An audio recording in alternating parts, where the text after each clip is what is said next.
Hello friends, welcome again to my videos on political science for class 9th of NCERT textbook। इस video में मैं आपके साथ में आपकी टेक्स्ट बुक के थर्ड चैप्टर जिसका टाइटल है कॉन्स्टिट्यूशनल डिज़ाइन, जो कि आप अपने स्क्रीन पर भी देख पा रहे हैं, तो मैं इस चैप्टर से रिलेटेड क्वेश्चंस के आंसर्स को डिस्कस कर रहा हूँ। फ्रेंड्स, ये सभी आंसर मैंने ज़रूरत के अकॉर्डिंग पॉइंट वाइज लिखे हुए हैं और हर एक आंसर में कीवर्ड्स को भी मैंने बोल्ड किया हुआ है। मेरे ऐसा करने से आपको आंसर्स को समझने में और एग्ज़ाम्स में अपने आंसर को लिखने में काफ़ी मदद मिलेगी, ऐसा मेरा सोचना है। इसके साथ साथ जहाँ जहाँ पर रिक्वायर्ड है वहाँ वहाँ पर मैंने आंसर को एक्सप्लेन भी किया हुआ है। तो चलिए अब इसी के साथ हम अपने क्वेश्चंस एंड आंसर्स को डिस्कस करना स्टार्ट करते हैं। सबसे पहले question number 1। So the question 1 is what is the meaning of the term apartheid and what are its main features. कि हमारा एपार्थेड टर्म से क्या मतलब है और इसके फीचर्स क्या हैं। So apartheid was a system of racial discrimination in South Africa. It was oppressive for the blacks. तो apartheid साउथ अफ्रीकन गवर्नमेंट की एक रेशियल डिस्क्रिमिनेशन की पॉलिसी थी, जिससे कि वो वहाँ रहने वाले ब्लैक्स, पर्टिकुलरली ब्लैक्स और नॉन वाइट्स के साथ में एक तरह का डिस्क्रिमिनेशन करते थे। तो साउथ अफ्रीकन गवर्नमेंट की इस डिस्क्रिमिनेशन की पॉलिसी को ही एपार्थेड के नाम से जाना जाता था। Blacks were not allowed to live in white areas and they could not work in white areas only if they had a permit. तो ब्लैक्स को जब तक काम करने का परमिट नहीं होता था, वो वाइट एरियाज में काम भी नहीं कर सकते थे। There were separate trains, buses, taxis, hotels and hospitals for the whites and blacks. दोनों के लिए अलग अलग सारी फैसिलिटीज हुआ करती थी। Blacks could not even visit the churches where the whites worshipped. Blacks उन चर्चेज में भी नहीं जा सकते थे जहाँ पे कि वाइट्स जाते थे। They could not form associations और protest against this harsh treatment. इतना सब होने पर भी ब्लैक्स को इस हार्श ट्रीटमेंट के अगेंस्ट में कोई प्रोटेस्ट करने का राइट नहीं था, वो कोई एसोसिएशन नहीं बना सकते थे। तो ये एपार्थेड की पॉलिसी थी साउथ अफ्रीकन गवर्नमेंट की। अब हम आगे बढ़ते हैं, क्वेश्चन नंबर 2 पर आते हैं। क्वेश्चन 2 है what is the meaning of constituent assembly. Answer is the constituent assembly was an assembly of elected representatives which drafted the Constitution of India. तो कॉन्स्टिट्यूएंट असेंबली एक वो असेंबली थी जिसमें कि भारत की जनता के द्वारा चुने हुए रिप्रेजेंटेटिव्स थे और इस असेंबली ने इंडिया का कॉन्स्टिट्यूशन ड्राफ्ट किया था। 2. Elections to the Constituent Assembly were held in July 1946 and its first meeting was held in December 1946. तो इस असेंबली के लिए इलेक्शंस जुलाई 1946 में हुए और उसके बाद में इसने अपनी पहली मीटिंग दिल्ली में करी थी दिसंबर 1946 में। There were 299 members in the constituent assembly that drafted the constitution of India. तो इस असेंबली में कुल मिलाकर के 299 मेंबर्स थे। The Constitution was adopted on 26th of November 1949 by the Assembly, but it came into effect on January 26, 1950. हालांकि assembly ने अपने हमारे जो कॉन्स्टिट्यूशन है उसको 26 नवंबर 1949 में ही बना लिया था, इसको अडॉप्ट भी कर लिया था उन्होंने, लेकिन फिर भी ये इफेक्ट में 26 जनवरी 1950 को ही आया, यानी कि इसको जो लागू किया गया था वो 26 जनवरी 1950 को ही किया गया था। और इसी कारण से 26 जनवरी को हम हर साल अपना रिपब्लिक डे भी सेलिब्रेट करते हैं। Now come to question number 3. Question 3 is, what is constitution? The answer is, the constitution is a set of rules that are accepted by all people living together in a country. तो constitution जो है वो rules का एक set होता है, बहुत सारे रूल्स होते हैं जिसको कि किसी देश में रहने वाले सिटीजन्स या उस देश के नागरिक एक्सेप्ट करते हैं और ये एग्री करते हैं कि वो उन रूल्स को फॉलो करेंगे। इसके साथ ही वो सभी रूल्स सारे के सारे सिटीजन्स पर यूनिफॉर्मली अप्लाई होते हैं। 2. Constitution is the supreme law and it determines the relationship among the citizens of a country. तो जो कॉन्स्टिट्यूशन है वो किसी देश का सुप्रीम लॉ होता है, सबसे बड़ा कानून कॉन्स्टिट्यूशन ही होता है, और जितने भी बाकी के देश के कानून होते हैं वो कॉन्स्टिट्यूशन से ही बनाए जाते हैं, उसी के बेस पर बनाए जाते हैं। सभी के सभी कानूनों का ओरिजिन कॉन्स्टिट्यूशन ही होता है। इसके साथ ही साथ कॉन्स्टिट्यूशन उस देश में रहने वाले लोगों के जो म्यूचुअल रिलेशनशिप होते हैं, आपसी उनके जो रिलेशंस होते हैं, उनको भी डिटरमाइन करता है। And 3, it also creates a relationship between the people and the government. और साथ ही साथ कॉन्स्टिट्यूशन उस देश की जनता और उस देश की गवर्नमेंट के बीच के रिलेशनशिप को भी फिक्स करता है। तो ये कॉन्स्टिट्यूशन के बारे में इंपॉर्टेंट बातें हैं। Now we come to the question number 4. Why do we need a constitution? हमको कॉन्स्टिट्यूशन की आवश्यकता आखिर क्यों पड़ती है? तो इसका जवाब है, we need a constitution because number 1, it generates a degree of trust and coordination that is essential for the different people to live together. अब देखिए, एक देश में बहुत सारे तरह के लोग रहते हैं, हर एक का अपना अलग रिलीजन होता है, उनकी अपनी कल्चर होती है, अपनी ट्रेडिशंस होती हैं, अपनी लैंग्वेजेस होती हैं, अपनी एक्सपेक्टेशंस एस्पिरेशंस होती हैं, एम्बिशंस होती हैं। तो उन सब लोगों को इकट्ठा करने का क्या तरीका है कि उन लोगों के बीच में आपस में ट्रस्ट हो। तो अगर उनके बीच में ट्रस्ट नहीं होगा और अगर वो लोग एक दूसरे के साथ कोऑर्डिनेट करके नहीं रह सकेंगे तो उनका उस देश में रहना मुश्किल हो जाएगा।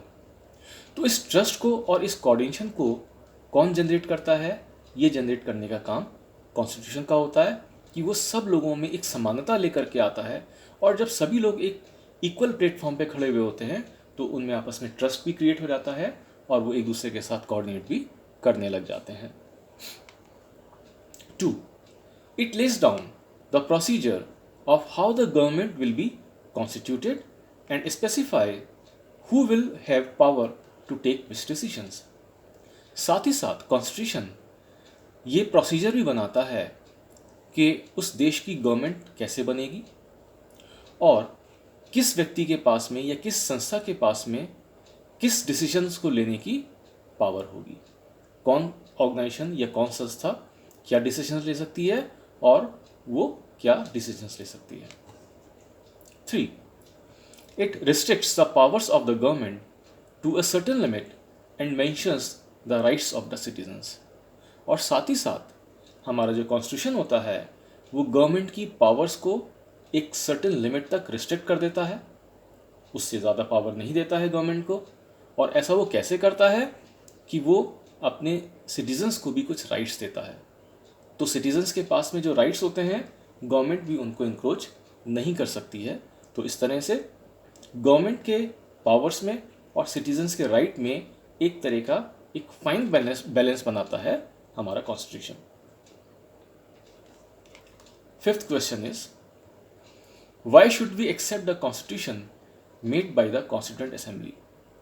तो अब देखिए, जो हमारा कॉन्स्टिट्यूशन था वो तो कॉन्स्टिट्यूएंट असेंबली ने बना दिया था, लेकिन उनके बनाए हुए कॉन्स्टिट्यूशन को हम आज क्यों एक्सेप्ट करें? After 70 years of drafting the constitution, why should we accept the constitution? तो इसके क्या क्या कारण हैं?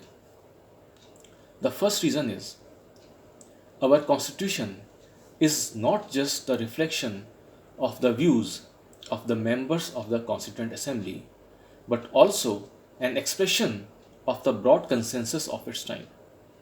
तो देखिए जो हमारा कॉन्स्टिट्यूशन है वो हमारी कॉन्स्टिट्यूएंट असेंबली के जो मेंबर्स थे, जो 299 मेंबर्स थे, सिर्फ उन्हीं के व्यूज़ को रिफ्लेक्ट नहीं करता है, बल्कि ये उस समय के, जब कॉन्स्टिट्यूशन बना था, उस समय के लोगों के एक्सप्रेशंस को बताता है। जो उन लोगों के बीच में एक आपस में कंसेंसस बनी थी उसको बताता है, क्योंकि उन 299 लोगों ने मिलकर के कॉन्स्टिट्यूशन नहीं बनाया था, उनको एम्पावर किया था भारत की जनता ने।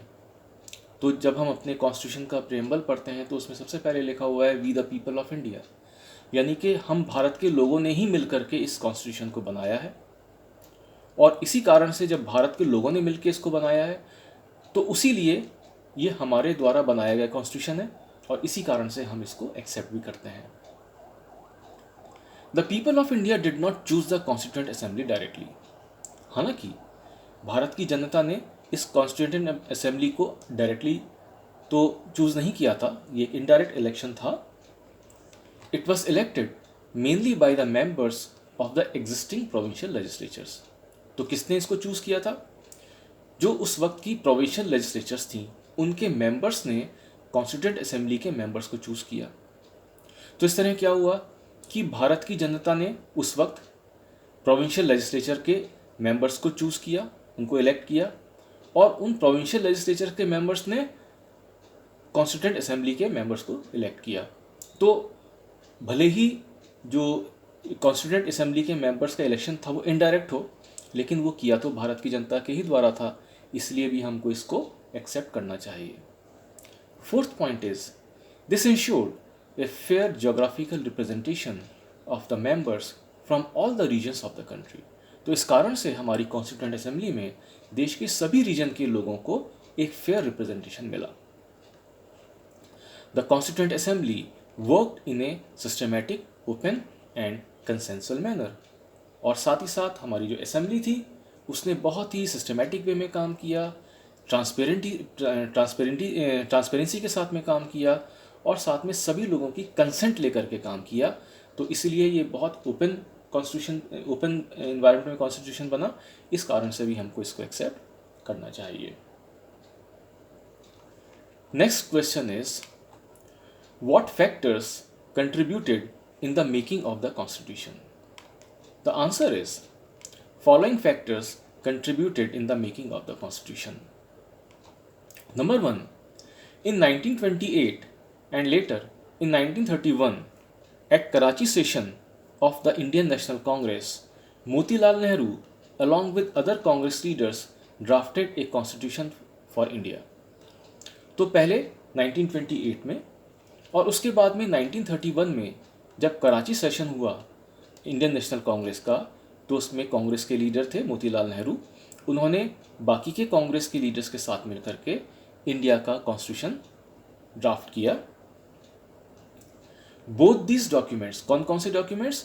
1928 का डॉक्यूमेंट और 1931 के document included the principle of universal adult franchise, right to freedom and equality and protecting the rights of minorities in the constitution of independent India. तो इन दोनों ही डॉक्यूमेंट्स में ये बात मेंशन की गई थी कि जब इंडिपेंडेंट इंडिया का कॉन्स्टिट्यूशन बनाया जाएगा तो उनमें जिन जिन प्रिंसिपल्स को रखा जाएगा वो कौन कौन से प्रिंसिपल हैं, वो है एक तो यूनिवर्सल एडल्ट फ्रेंचाइज, यानी कि जितने भी देश के एडल्ट सिटीजन्स हैं उन सबको वोट देने का राइट होगा और उन सबके वोट की वैल्यू भी इक्वल ही होगी। Right to freedom and equality, सभी लोगों को फ्रीडम और इक्वलिटी मिलेगी, स्वतंत्रता मिलेगी और समानता मिलेगी, सबके साथ में समान व्यवहार किया जाएगा। And protecting the rights of minorities, साथ ही साथ जो माइनॉरिटीज़ हैं यानी कि जो अल्पसंख्यक लोग बाग हैं उनके राइट्स को भी प्रोटेक्ट किया जाएगा। ऐसा इन दोनों डॉक्यूमेंट्स में किया गया और यही चीज़ हमारे कॉन्स्टिट्यूशन में भी अपनाई गई है। Third is our leaders were familiar with political institutions of the colonial rule. This helped develop an agreement over the institutional design. इसके साथ ही साथ हमारे जो लीडर्स थे वो कॉलोनियल रूल के, जो हमारे ऊपर ब्रिटिश रूल था, उन्होंने बहुत सारे पॉलिटिकल इंस्टीट्यूशंस को इस्टेब्लिश किया था इंडिया में, जैसे कि हमारे यहाँ जो प्रोविंशियल लेजिस्लेचर्स थी या जो गवर्नर की पोस्ट थी, तो इन सबको कॉलोनियल रूल ने ही इस्टेब्लिश कर दिया था। तो इन सब चीज़ों को भी हमारे लीडर्स ने बहुत करीब से देखा, और जब हमारा अपना कॉन्स्टिट्यूशन उन लोगों ने बनाया तो उसमें उन्होंने इन सब पॉलिटिकल इंस्टीट्यूशंस को भी इनकॉर्पोरेट किया। Indian Constitution adopted many institutional details and procedures from colonial laws like the Government of India Act 1935। बहुत सारे हमारे कॉन्स्टिट्यूशन में बहुत सारी इंस्टीट्यूशनल डिटेल्स और प्रोसीजर्स को शामिल किया गया, जैसे कि गवर्नमेंट ऑफ इंडिया एक्ट 1935। हम जानते ही हैं कि हमारा कॉन्स्टिट्यूशन एप्लीकेबल होने से पहले तक जो गवर्नमेंट ऑफ इंडिया एक्ट 1935 था, उसी के अकॉर्डिंग ब्रिटिश हमारे ऊपर रूल किया करते थे। तो इस British government of India act के जो प्रोविजंस थे वो हमारे ऊपर लागू थे, और उन ही प्रोविजंस को हमारे कॉन्स्टिट्यूशन बनाने वालों ने अपने कॉन्स्टिट्यूशन में इनकॉर्पोरेट किया, जिसके बेसिस पर आज भी हमारे बहुत सारे इंस्टीट्यूशंस वर्क करते हैं। Many of our leaders were inspired by the ideas of the French Revolution, the practice of parliamentary democracy in Britain, and the Bill of Rights in the US। हमारे बहुत सारे लीडर्स फ्रेंच रेवोल्यूशन, जो कि कुछ साल पहले ही हो चुका था, उससे बहुत इन्फ्लुएंस थे, और साथ ही साथ वो ब्रिटिश पार्लियामेंट्री डेमोक्रेसी से भी बहुत इन्फ्लुएंस थे। अब देखिए, पार्लियामेंट्री डेमोक्रेसी का मतलब है कि ब्रिटेन में पार्लियामेंट सुप्रीम है, वहाँ पे 2 हाउसेस हैं, और पार्लियामेंट्री डेमोक्रेसी की एक बहुत बड़ी कैरेक्टरिस्टिक होती है कि इसमें एग्जीक्यूटिव जो है वो लेजिस्लेचर के प्रति आंसरेबल होती है। तो जो हमारे गवर्नमेंट होती है, जो एग्जीक्यूटिव होती है, वो हमारे द्वारा इलेक्टेड रिप्रेजेंटेटिव्स के लिए आंसरेबल होती है। ये बात हमारे कॉन्स्टिट्यूशन बनाने वालों को बहुत पसंद आई, तो उन्होंने इसको भी अपने यहाँ पे इनकॉर्पोरेट किया। और साथ ही साथ बिल ऑफ राइट्स, जो कि यूएस में थे, जो कि नागरिकों के अधिकार थे, जिनके बेसिस पर हमारे फंडामेंटल राइट्स बनाए गए, तो उसको भी हमारे यहाँ पे कॉन्स्टिट्यूशन में इनकॉर्पोरेट किया गया।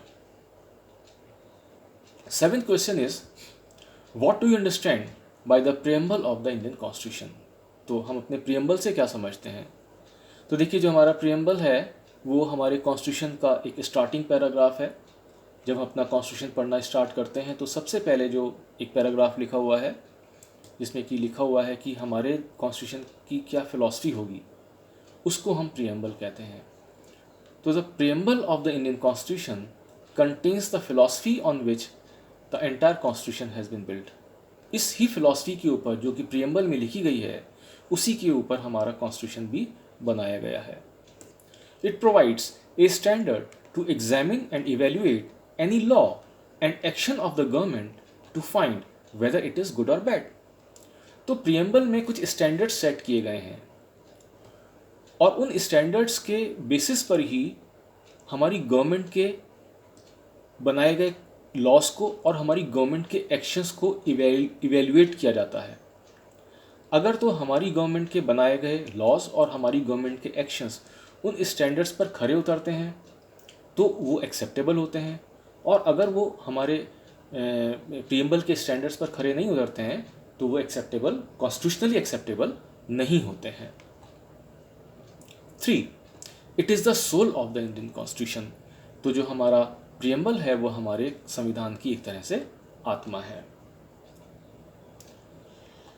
Question number 8, what do you understand by the institutional design of the Indian constitution. तो हमारे कॉन्स्टिट्यूशन का इंस्टीट्यूशनल डिज़ाइन क्या है। इसका जवाब है, number 1, a constitution is not merely a statement of values and philosophy, it is mainly about embodying these values into institutional arrangements. तो जो कॉन्स्टिट्यूशन है वो हमारी वैल्यूज़ का, या हमारे जो कॉन्स्टिट्यूशन बनाने वाले हैं, ये जो हमारी जो जनता है, उसकी वैल्यूज़ और फिलॉसफी का एक स्टेटमेंट ही नहीं है, बल्कि कॉन्स्टिट्यूशन उस फिलॉसफी को, उन वैल्यूज़ को फंक्शनल बनाता है। कैसे बनाता है, इसको हम एक एग्जांपल के ज़रिए समझते हैं।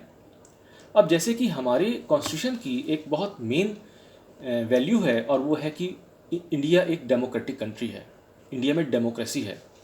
तो डेमोक्रेसी तो हमारी एक वैल्यू का पार्ट है, लेकिन हम इसको ऑपरेशनल कैसे कराएंगे?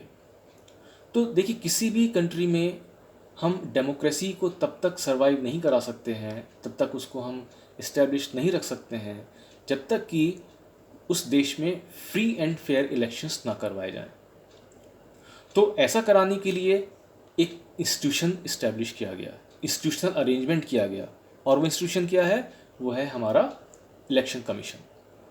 तो जो इलेक्शन कमीशन है वो इंडिया के अंदर फ्री एंड फेयर इलेक्शंस कराने के लिए एक रिस्पॉन्सिबल इंस्टीट्यूशन है। तो जब election commission free and fair elections कराता है तो वो हमारी डेमोक्रेसी को प्रिवेल कराने का एक जरिया है। 2. The Constitution describes the institutional arrangements in a very legal language. हालांकि कॉन्स्टिट्यूशन में जितने भी इंस्टीट्यूशनल अरेंजमेंट्स हैं वो बहुत लीगल लैंग्वेज में लिखे गए हैं, बहुत आसान समझने नहीं हैं। हमें उनको समझने के लिए काफ़ी जो एक्सपर्ट्स हैं उनकी मदद देनी पड़ती है। The Indian constitution lays down a procedure for choosing persons to govern the country. हमारा कॉन्स्टिट्यूशन उन लोगों के इलेक्शन के लिए एक प्रोसीजर भी बनाता है जो कि हमारे देश को गवर्न करते हैं। अब देखिए, जो देश को गवर्न करने वाली इंस्टीट्यूशन है वो है हमारी एग्जीक्यूटिव। तो एग्जीक्यूटिव में कौन कौन होता है? हमारे प्रेसिडेंट होते हैं, हमारे वाइस प्रेसिडेंट होते हैं, हमारे प्राइम मिनिस्टर होते हैं, हमारे प्राइम मिनिस्टर की कैबिनेट होती है। तो इन लोगों का इलेक्शन कैसे होगा, इन लोगों की क्या पावर्स होंगी, इन लोगों की क्या क्या रिस्पॉन्सिबिलिटीज़ होंगी, इनको इनके पोस्ट से कैसे हटाया जा सकता है, इस सब के बारे में प्रोसीजर जो है, फॉर एग्जांपल हमारे जो प्रेसिडेंट हैं उनका इलेक्शन कैसे होगा और उनको उनके पोजीशन से कैसे हटाया जा सकता है, इम्पीचमेंट के जरिए हटाया जा सकता है। तो इस सब के बारे में बहुत डिटेल में कॉन्स्टिट्यूशन में लिखा गया है। 4. It defines who will have how much power to take which decisions. Constitution में ये भी लिखा हुआ है कि किसके पास कौन सा डिसीजन लेने की कितनी पावर है। 5. It puts limits to what the government can do by providing some rights to the citizens that cannot be violated. और साथ ही साथ जो कॉन्स्टिट्यूशन है वो गवर्नमेंट की पावर्स को एक हद तक उसकी लिमिट को बांधता है, उसको लिमिट कर देता है। और ये कैसे करता है? वो ऐसे करता है कि वो सिटीजन्स को कुछ राइट्स देता है, और ये जो राइट्स हैं इनको कोई भी वायलेट नहीं कर सकता है। ये राइट्स मैं किन के बारे में बात कर रहा हूँ? ये हमारे फंडामेंटल राइट्स हैं जिनको कि हमारे कॉन्स्टिट्यूशन के पार्ट 3 में मेंशन किया गया है। तो ये हमारे फंडामेंटल राइट्स गवर्नमेंट भी वायलेट नहीं कर सकती है, और अगर गवर्नमेंट या कोई भी इंडिविजुअल हमारे फंडामेंटल राइट्स को वायलेट करता है तो हम अपने फंडामेंटल राइट्स के रिस्टोरेशन के लिए, उनको वापस पाने के लिए हम सुप्रीम कोर्ट में भी जा सकते हैं। अब हम क्वेश्चन नंबर 9 पर आते हैं। इसमें हमको कुछ टर्म्स को एक्सप्लेन करना है। ये फ्रेंड्स वो टर्म्स हैं जो कि हमारी कॉन्स्टिट्यूशन के प्रीएम्बल में लिखी गई हैं। तो मैं इनको एक एक करके आपके साथ डिस्कस करता हूँ और इनको एक्सप्लेन करता हूँ। First is sovereign. सॉवरेन का मतलब होता है that the people have supreme pride to make decisions on internal as well as external matters. No external power can dictate the government of India. इसका मतलब है, सॉवरेनिटी का मतलब है कि देश के लोगों के पास अपने डिसीजंस लेने के लिए, चाहे वो इंटरनल डिसीजंस हों चाहे वो एक्सटर्नल डिसीजंस हों, उन डिसीजंस को लेने के लिए सुप्रीम पावर है। यानी कि जो भारत के लोग हैं वो अपने हिसाब से अपने लिए अपने फैसले ले सकते हैं। हालांकि ये फैसले हम खुद नहीं लेते हैं, ये फैसले हम अपने इलेक्टेड रिप्रेजेंटेटिव्स के ज़रिए लेते हैं। हमारे इलेक्टेड रिप्रेजेंटेटिव्स हमारी गवर्नमेंट होती है, हमारी एग्जीक्यूटिव होती है, और जो हमारी एग्जीक्यूटिव है और जो हमारी लेजिस्लेचर है वो हमारे लिए लॉज बनाती हैं, वो हमारे लिए एक्सटर्नल पॉलिसी बनाती हैं।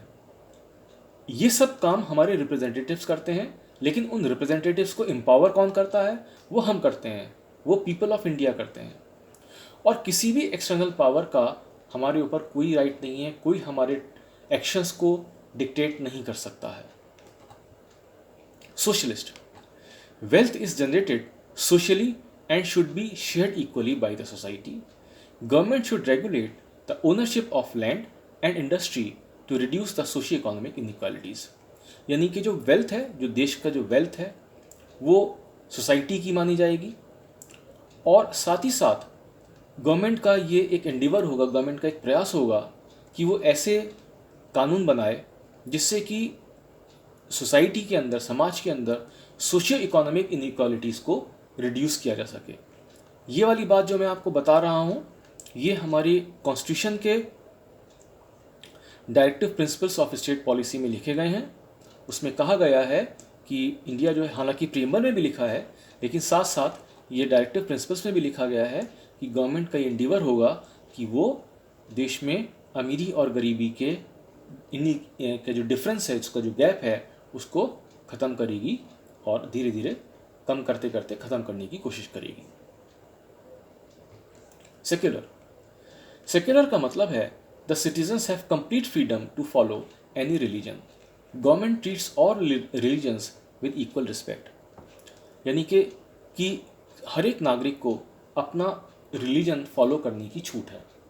कोई भी व्यक्ति कोई भी धर्म अपना सकता है, उसको फॉलो कर सकता है, उसको प्रैक्टिस कर सकता है, कैसे भी तो वो पूजा कर सकता है, जैसे भी उसकी पूजा होती है।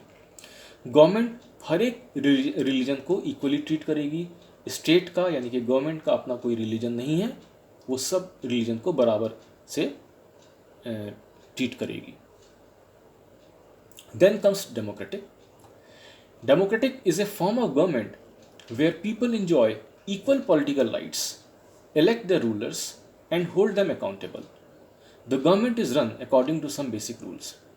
यानी कि डेमोक्रेसी एक ऐसी फॉर्म ऑफ गवर्नमेंट है जिसमें कि सभी लोगों को, उस देश के सभी नागरिकों को इक्वल पॉलिटिकल राइट्स होते हैं। अब हमारे पॉलिटिकल राइट्स क्या हैं? हमारे पॉलिटिकल राइट्स हैं अपने रूलर्स को इलेक्ट करना। हम सब मिलकर के इलेक्शन में वोटिंग करते हैं और अपने लीडर्स को इलेक्ट करते हैं।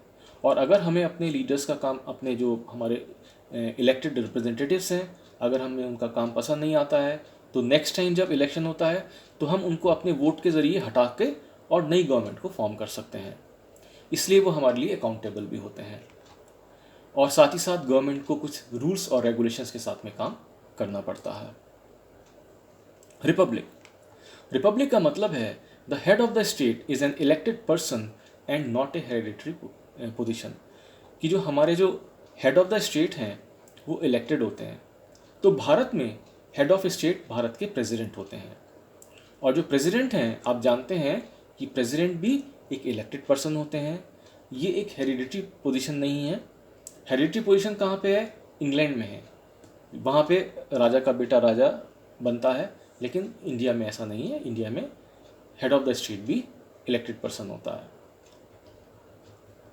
तो फ्रेंड्स, इस तरह से मैंने आपके साथ में पॉलिटिकल साइंस के थर्ड चैप्टर यानी कि कॉन्स्टिट्यूशनल डिज़ाइन के जो भी रिलेवेंट क्वेश्चंस हैं उनके आंसर्स को डिस्कस किया है।